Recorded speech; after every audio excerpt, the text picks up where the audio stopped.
We must admit that when it comes to being progressive, we are often late to the party.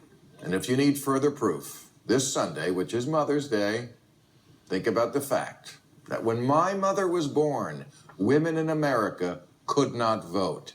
My mother. Not some far distant relative I discovered on Ancestry.com.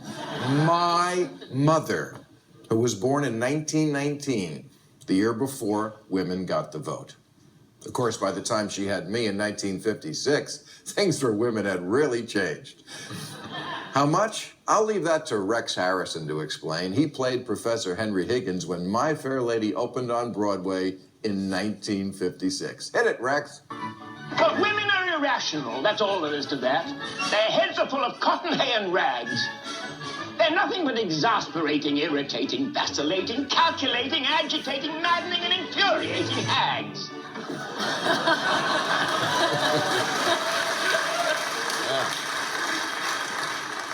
And he's the hero. But that was how women were viewed in the 1950s. Irrational, pouty, vain, thin-skinned, hysterical, and just not that bright.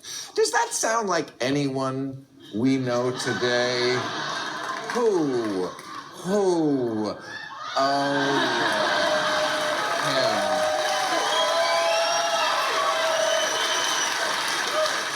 Yes, Donald Trump, who says that if Hillary Clinton was a man, she wouldn't get 5% of the vote. And if Trump was a man, he'd stop whining like a little bitch. This is a guy who actually brags about his prowess at whining. I am a whiner, and I'm a whiner, and I keep whining and whining until I win. Yes, it's the I Love Lucy school of diplomacy.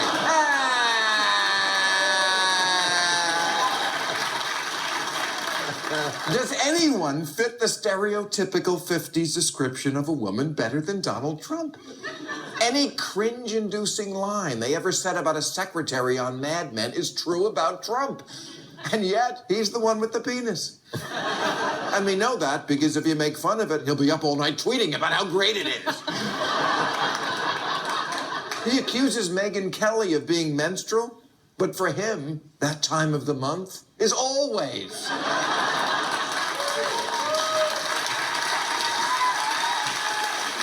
Has there ever been anyone more thin-skinned? I made a joke about his father being an orangutan once, and he marched into court with his birth certificate and sued me because he's a whiny little bitch, and if he's not suing you...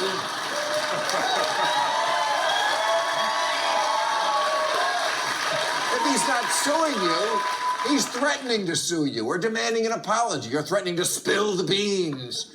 He did that a few months ago when he was still battling Ted Cruz, and someone posted a picture of his wife he didn't like, so he tweeted he'd spill the beans about Ted's wife, and then literally told the press he started it. Just like Teddy Roosevelt would do. Yes, a billionaire and a United States senator in the girls' shower throwing tampons at Carrie.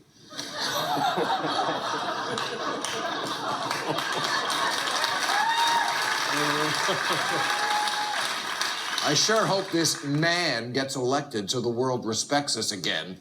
And I mean this in no way to disparage vaginas, but what a pussy. I mean, who gets more hysterical than Lady Donald Trump seeing Mexican rapists everywhere? Oh, my salts, my salts. We must build a wall, a giant wall, and ban all the Muslims.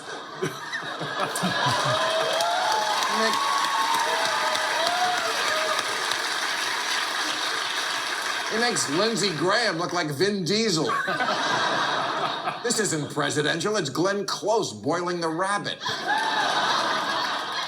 And like the daffy, typical housewife of the 50s, Lady Trump is the one who can't balance a checkbook. Trump Airlines, Trump Casinos, Trump University, Trump Steaks. He's got the Midas touch. If every time Midas touched something, it exploded.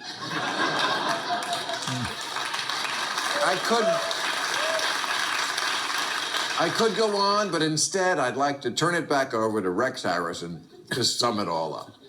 Why is thinking something women never do? And why is logic never even tried? Straightening up their hair is all they ever do.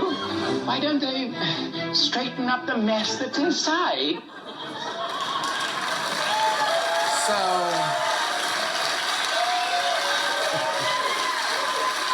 So never forget, Lady Trump, that Hillary Clinton was born a woman, but you chose to live your life as a, say it with me, won't you, whiny little bitch.